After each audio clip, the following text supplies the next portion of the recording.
Hello and welcome. You're watching WION World is One with me, Ananya Datta. Let's get started.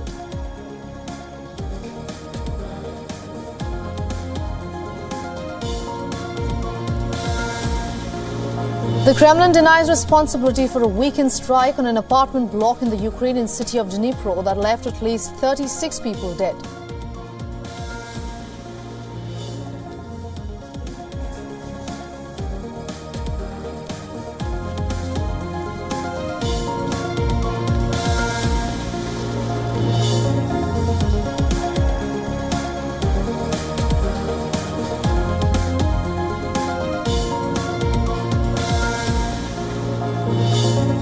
The black box of the ill-fated plane operated by Yeti Airlines, which was carrying 72 people when it crashed, has been handed over by the Nepalese army rescue team to the investigating team.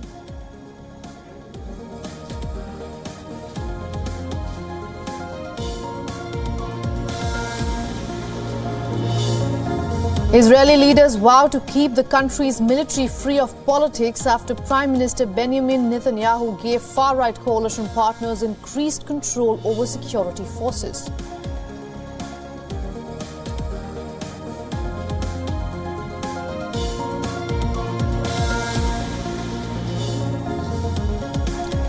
Italy's #1 fugitive, convicted mafia boss Matteo Denaro, arrested at a private clinic in Sicily after 30 years on the run.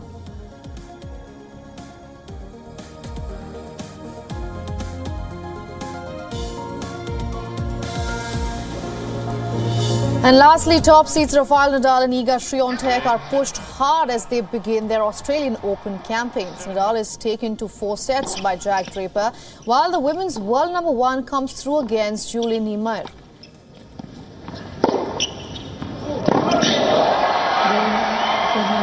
Iga Swiatek.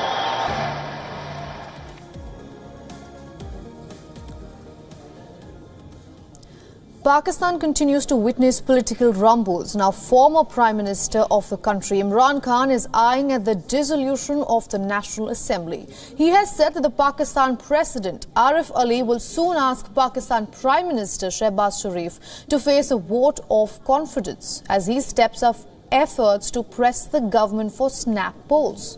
The Pakistan Tehreek-e-Insaf chief in a statement said, and I'm quoting here, Shehbaz Sharif tested the party in Punjab and now it's his turn to prove whether he enjoys a majority in the National Assembly or not. Khan has already said that he will sacrifice both Punjab and Khyber Pakhtunkhwa assemblies to push the federal government to announce snap polls. The Punjab Province Assembly has already been dissolved and Imran Khan says that KPK would be the next. On the other hand, the federal government has said that the general elections should be held after the completion of the tenure of the government that will end in August.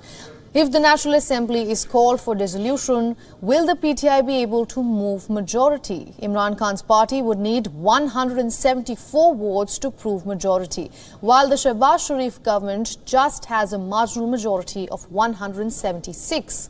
Now, in a 342-seat member parliament. Moreover, this is not the first time when former Prime Minister has made calls for early elections. In the past few months, Imran Khan staged Azadi March to protest against the government seeking early general elections.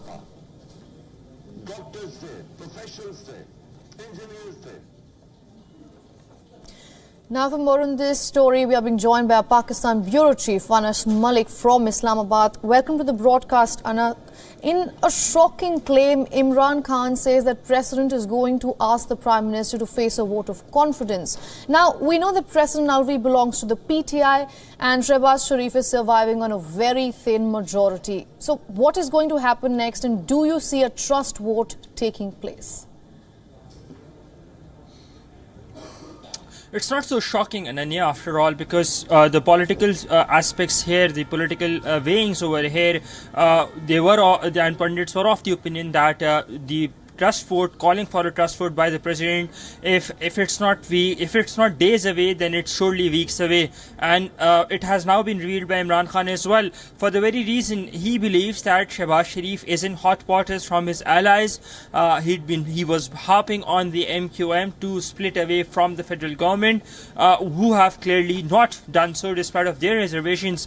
Therefore, it's a gamble on the part of Imran Khan to pushing the president to ask for a trust vote to Shehbaz Sharif, because given the current circumstances, that would not have an adverse impact, would rather get the government coalition together, and they would rather take this as an opportunity to repose their trust and faith in the incumbent Prime Minister Shehbaz Sharif and his led coalition government, though that can actually cause more ripple effects for Imran Khan going forward. We've seen that his party has lost badly, if not at worst. They've not outperformed themselves, contrary to how it has been in the past in the local body polls that were held in Karachi just yesterday, and the PTI has emerged as a number 3 party. So therefore, in case if this move is opted for, where the president can possibly ask the Prime Minister to conduct a trust vote on his advice, this might not yield results, at least for the time being. Ananya? Right. Now, the political rivalry comes at a time when Pakistan is already facing one of its worst economic crises, Anas. So a new election will also mean more money. In that case, do you expect the financial situation to worsen in the near future for Pakistan? Absolutely. That is the other worry. So with the KP Assembly's dissolution now just hours away, where in light of the announcement by the Chief Minister of KP that he will be sending a summary on Tuesday, and the Punjab Assembly, which already stands dissolved, Pakistan, if you talk about in terms of economics, it's in an absolute mess, because there's a lot of resource that is involved, there's a lot of money that is involved in holding these elections, and it is unprecedented. We haven't in the past seen that provincial assemblies were dissolved in the same year as the election days, because remember, the electoral tenure is about 5 years of an assembly, and that goes simultaneously. That runs simultaneously with that of the National Assembly as well. So it would be very interesting, especially on the monetary front, because in case if the federal government decides to go ahead and hold elections in these 2 provinces, then we're talking about elections to be held twice on the provincial seats. First, in April, that would be sometime in Ramzan, in the holy month of Ramzan, and then sometime in October as well, when the elections are actually slated to happen. So interesting times ahead. Ananya? Absolutely, Anas. Thank you for getting us up to speed on all the developments on this story. We will be coming back to you as and when required. Thank you. Now, keeping our focus on South Asia, a plane carrying 72 people on board crashed in Nepal's Pokhara on Sunday. The incident claimed at least 68 lives, and in the latest, authorities have recovered the black box of the ATR-72 aircraft.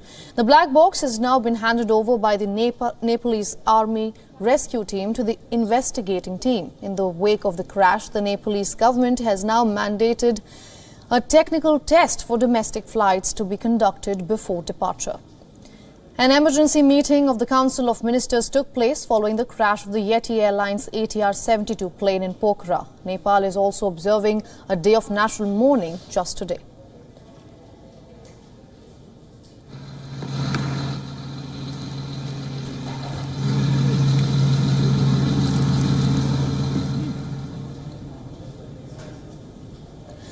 The government assigned the Civil Aviation Authority of Nepal to monitor whether airline companies follow the direction. The ill-fated Yeti Airlines flight N9ANC left Kathmandu airport on Sunday morning with 72 people on board. Among the 68 passengers and 4 crew members, 15 were foreign nationals. 6 children, including 3 infants, were also on board.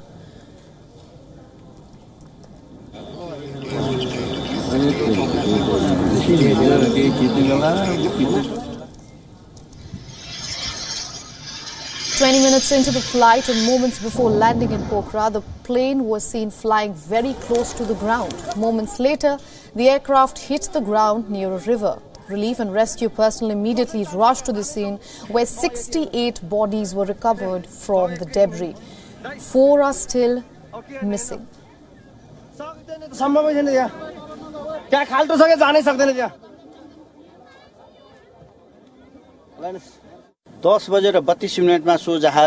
The plane took off from Kathmandu at 10:32 a.m. It was scheduled to land at Pokhara at 10:58 a.m. Pokhara was in continuous contact with the tower. That plane had also got landing clearance. The weather was also fine. Everything was fine. Then how the accident happened is a matter of investigation. High-level investigation team has been formed. Any conclusion can be drawn by examining its voice recorder and other circumstances.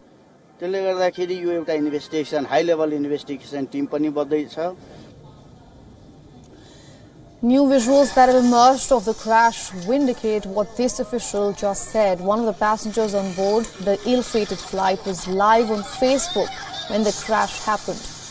The video shot from his phone captured the moments before and during the crash.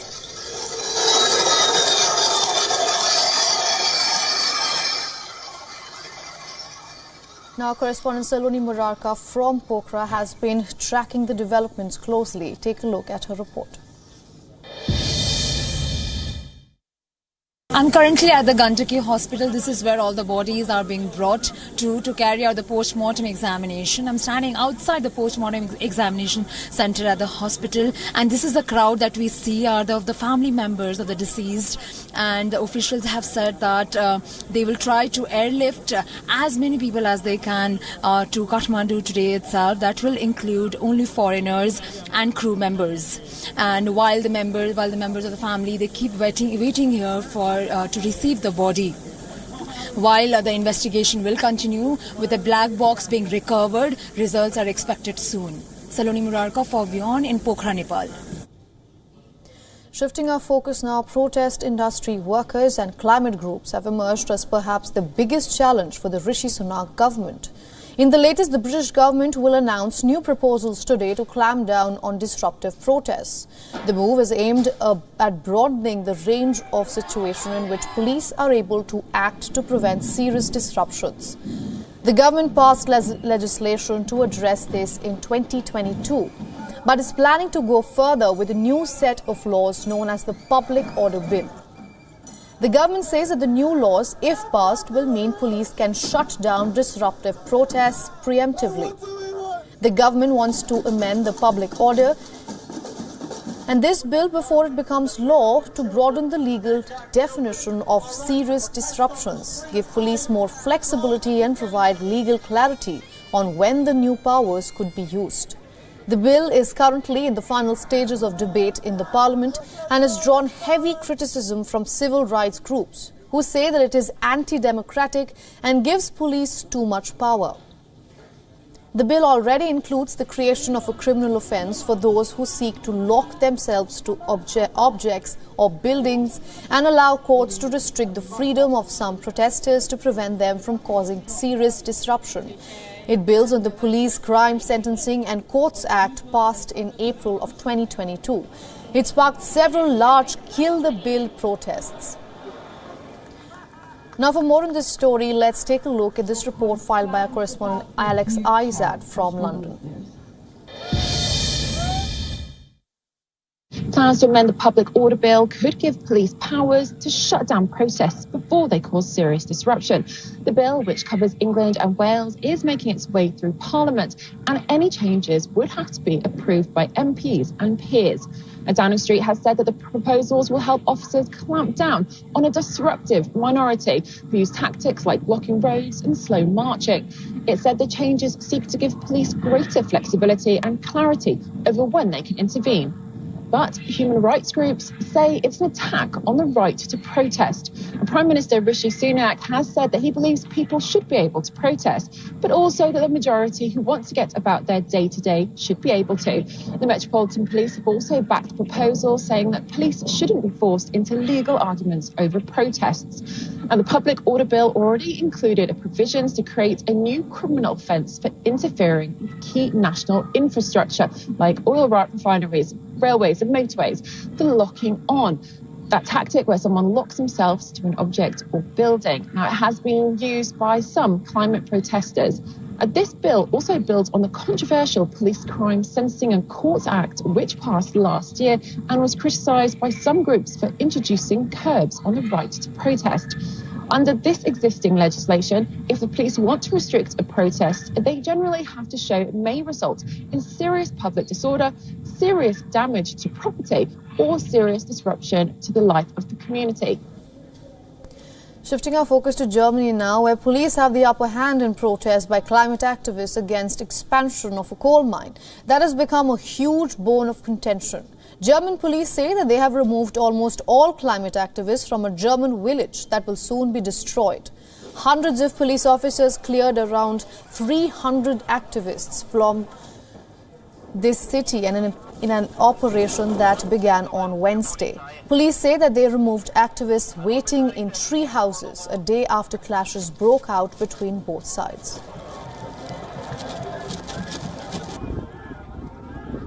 Ja, im Moment ist man dabei. Currently, the last houses are being demolished. There were still activists in them. We have taken a few people down from the trees and they have left the area voluntarily. It is difficult to say when the end is expected.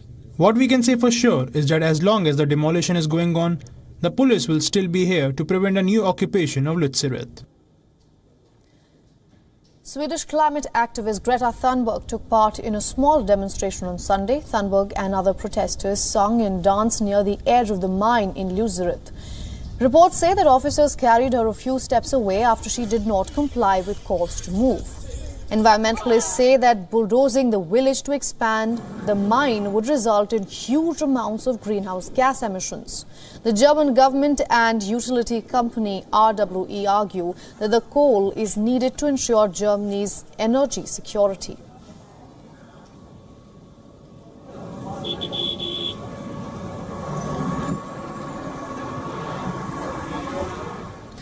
Now, atrocities against women in Afghanistan is only growing with each passing day. In the latest, a former female lawmaker of Afghanistan has been shot dead, along with a bodyguard by unknown assailants at her residence in the capital city of Kabul. According to a spokesperson of the Kabul Security Department, Mursal Nabizada, who had been a member of parliament in the US-backed government, was killed by unknown gunmen in Kabul city. She was a member of the Parliamentary Defense Commission and worked at a private non-governmental group. Nabizada was elected back in 2019 and stayed in office until the Taliban takeover. She was one of the few female parliamentarians who were living in Kabul after the Taliban took over Afghanistan in August of 2021. The Taliban regime had earlier provided assurance on how they would not engage in systemic retributions like its last regime and offered protection to the women of Afghanistan, but the ground reality is just the opposite. Nabizada's assassination marks the first time a politician from the ousted government was killed under the Taliban regime. She was among the few politicians who had decided against fleeing Afghanistan. Now, according to police officials, the shooting took place at around 3 a.m. local time on Sunday. Her brother and a second security guard were injured in the attack. A third security guard fled the scene with money and jewelry. She died on the first floor of her home, which was used as her office. No group has claimed responsibility for the attack so far, and a probe is underway. The Taliban earlier ordered a ban on women's beauty parlors. They are not allowed to step out of their homes without a male relative, not allowed to go to gyms or parks or even study further. The women in Afghanistan have been relegated to live like a second-class citizen.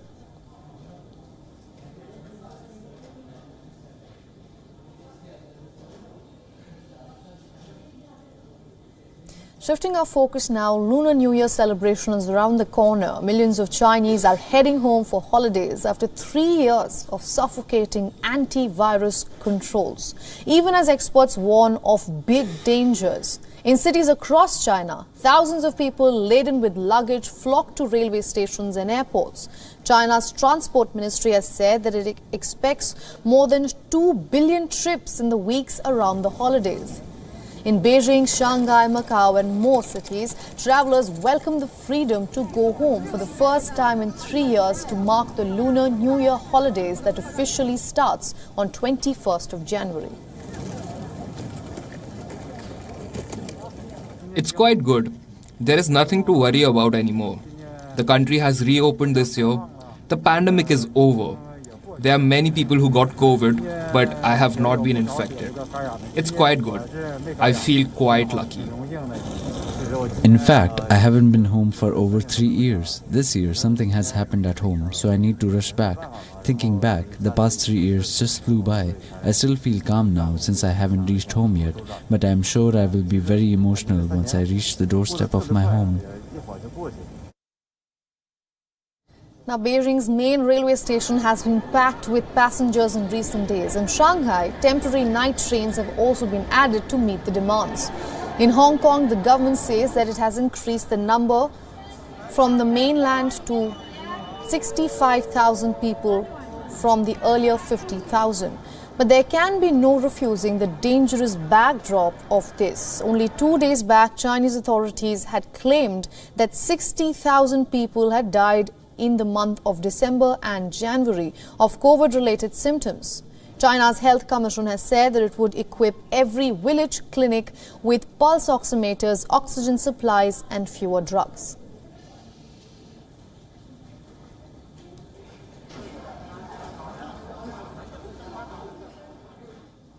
Electric vehicles, a promising technology that is gaining traction worldwide. These green vehicles do not emit carbon dioxide and other harmful pollutants, making them environmentally friendly. High fuel prices also make EVs an attractive transport option. Countries around the world are making a strong push for electric vehicles, but the charging infrastructure isn't keeping up with the demand. There are some major challenges to the battery-powered automobile revolution. EV owners in the United States, for example, have complained that the EV charging station infrastructure is often broken. Most of the time, half of the chargers are down. Safety is another concern. Understand that these electric vehicles need to be charged, but the question is, how can that be done safely? Americans who live in apartments without private garages are stringing extension cords across sidewalks to power up their cars. Electric cars may be less of a hazard to the environment, but they are proving to be more of a trip hazard to passing pedestrians. Europe's EV charging infrastructure is very uneven. Just three countries, Germany, France and the Netherlands account for around 70% of all charging points across the European Union, while 10 European countries do not have a single charging point per 100 kilometers of road. In other parts of the world, long queues at charging stations happen to be another serious issue. Even in India, the lack of charging infrastructure is one of the biggest challenges for the EV sector. The concern here is that more EVs hit the road, the worse charging infrastructure reliability seems to be getting. To make the electric revolution successful, it's important to have a diverse charging infrastructure with fast charging facility. These infrastructure-related challenges need to be overcome before the electric vehicles can finally go mainstream.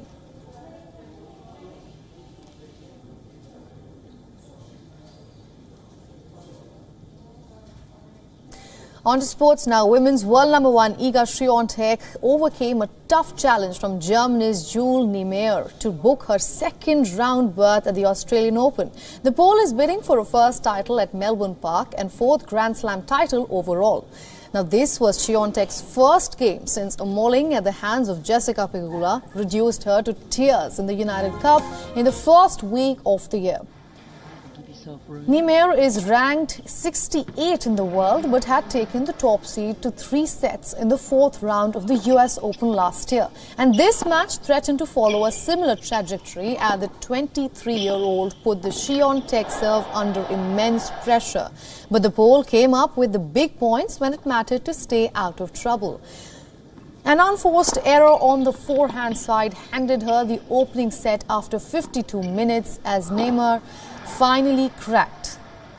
The German quickly rebounded by breaking the Xion Tech serve at the start of the second set, and she managed to stay out of trouble from that point. She served for the set at 5-4 but was broken as the top seed produced her best return game of the match. Xion Tech smelled blood in the water and she broke again 2 games later to complete a 6-4, 7-5 win in exactly 2 hours. Next up for the Pole is Colombia's Camila Osorio.